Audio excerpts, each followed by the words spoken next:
Okay, so hi people, back again with me, Vincent Nattaniel. So today I would like to share you what I have learned so far from Professor Casey Chen and what I will do in the future regarding what have I learned from him. So he has taught me since in the 4th semester until the 7th semester.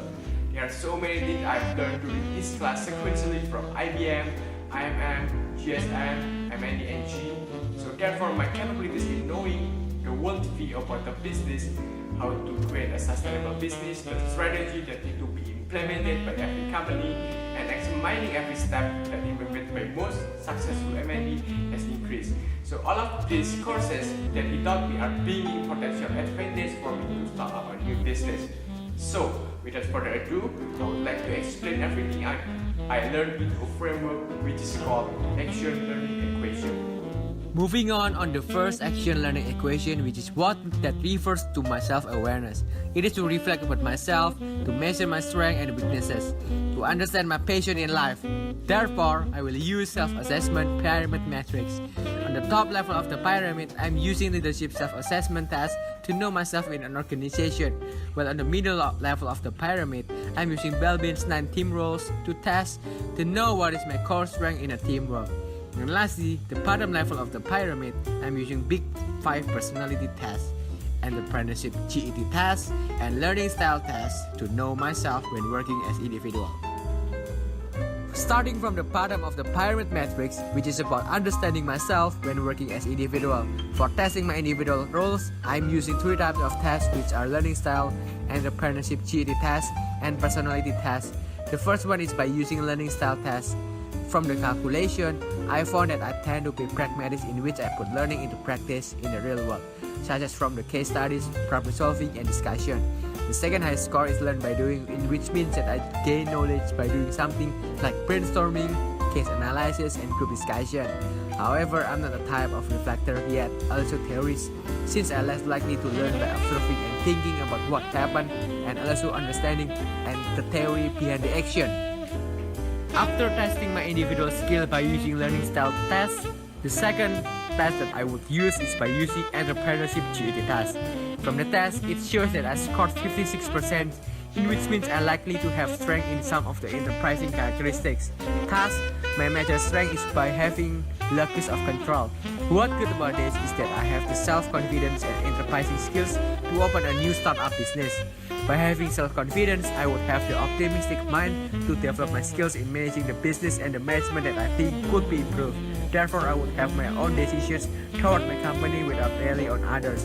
However, the major weakness that I have is the creative tendency. I have less capability in developing new ideas about my new businesses. Therefore, I usually look up for existing ideas for opening new business. Then, the last test that I use for testing my individual skill is by using personality test. From the test, it shows that I tend to have more conscientiousness. It reflects how organized and persistent I am in pursuing my goals. I am a person which is well organized and dutiful when doing tasks or business. I've already decided what to do and what should I do before I jump into the business or the task. Moreover, I'm not easy to get distracted by others to the task assigned and has the constant focus on doing it. Moving on to the second layer of my self-assessment, which is testing myself when working as a team. For the test, I'm using Belbin's 9 team roles, so the result shows that the 3 major strengths of my competence are being as monitor evaluator, which I usually think before I act by determining all of the options. Therefore, I could judge accurately. However, the weakness is the lack of inspiring others. And the second one is being as resource investigator. In this one, I tend to be more extrovert to any suggestion, enthusiastic with the case being discussed as in a team, communicative with other members, and seize opportunities that could be taken by team. Therefore, I could develop further contacts within my team. However, aside from the strength, I could become over-optimistic with my ideas. And the third one is being as a team worker. I'm also a person which shows a cooperative work within my team, thinks perceptive and diplomatic, and also accept other input. I may say that I'm a good listener. However, I could be indecisive when in conflict situations. So last of all, on the top of the pyramid matrix for my self-assessment, I will conduct a test to know my capabilities when working in an organization.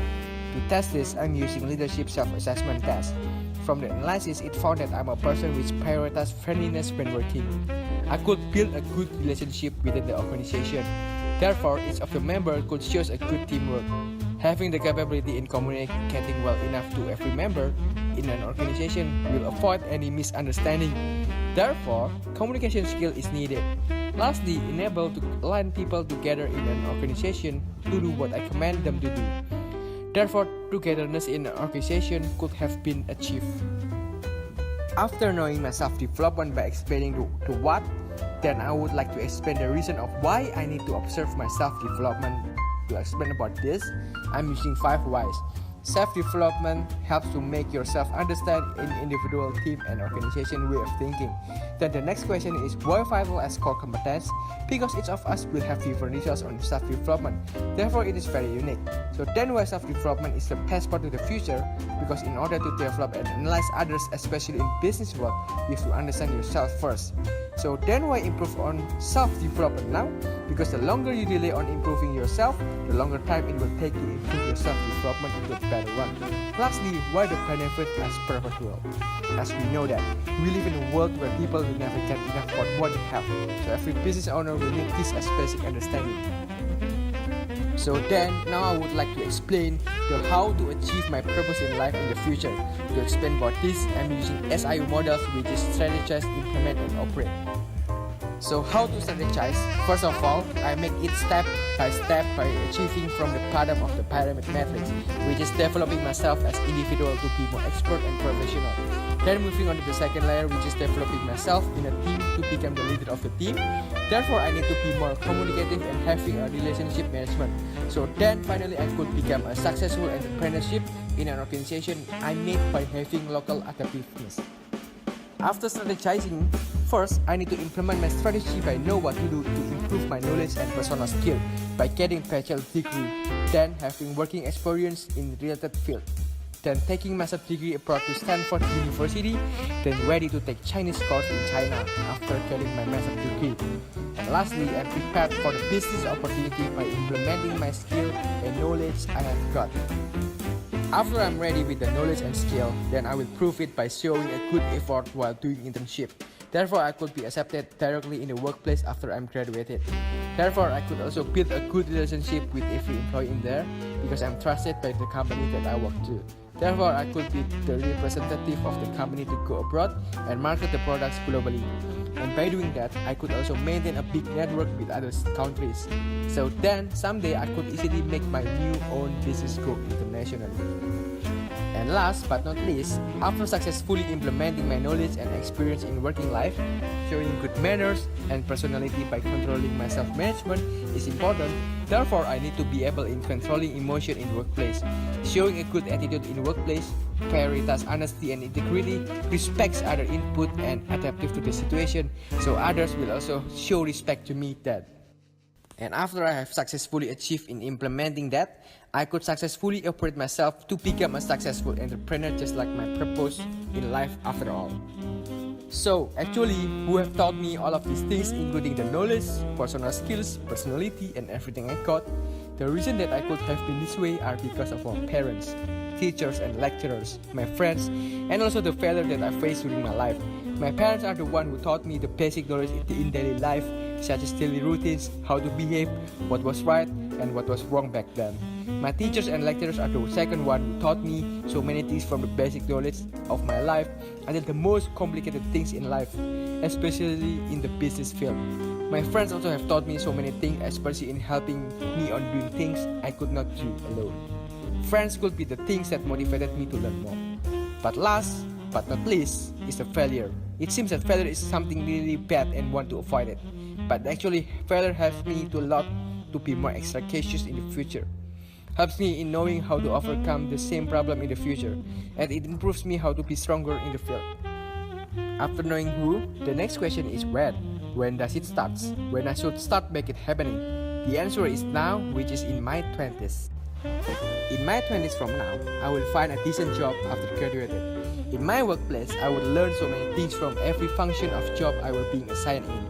The organizational cultures that they adopted, I also could make network with friends and workers there. And I will also be getting used to its work habits as I will be adapted to it.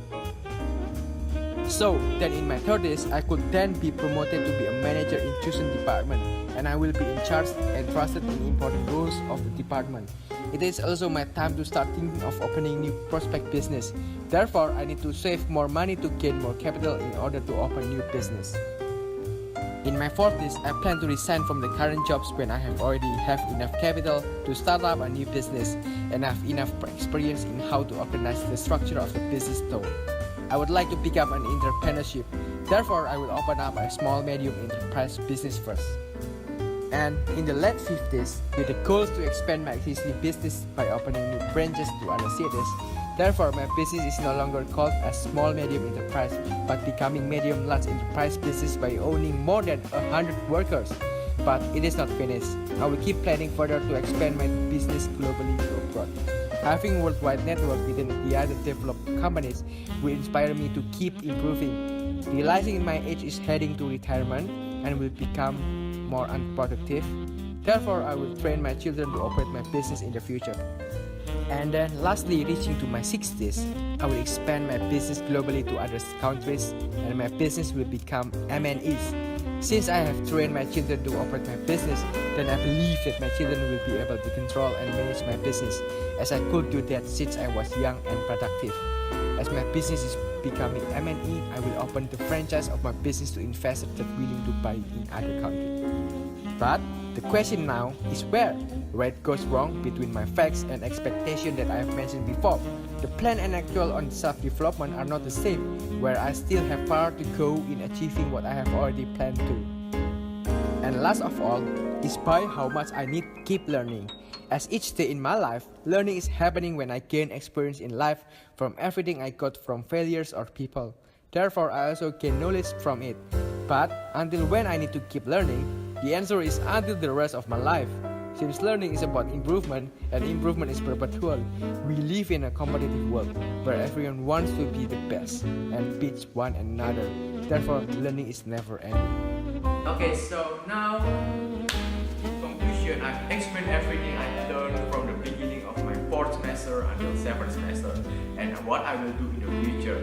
I've briefly explained in the form of action learning equation, such as determine what is my skill when working as an individual, as a team, in an organization.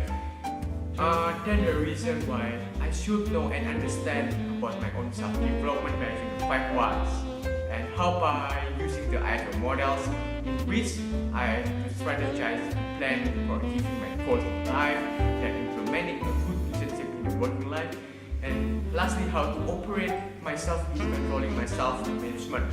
The people who taught me in everything I got from the beginning of my life until now, then where is my career path starts, then explaining where it goes wrong based on the facts and expectation of my life. So lastly, I already know how much I need to keep learning in my life, as we know that learning is about improvement and improvement is perpetual, which is continuous. So thank you for watching and listening to me. Hope that it could inspire your life.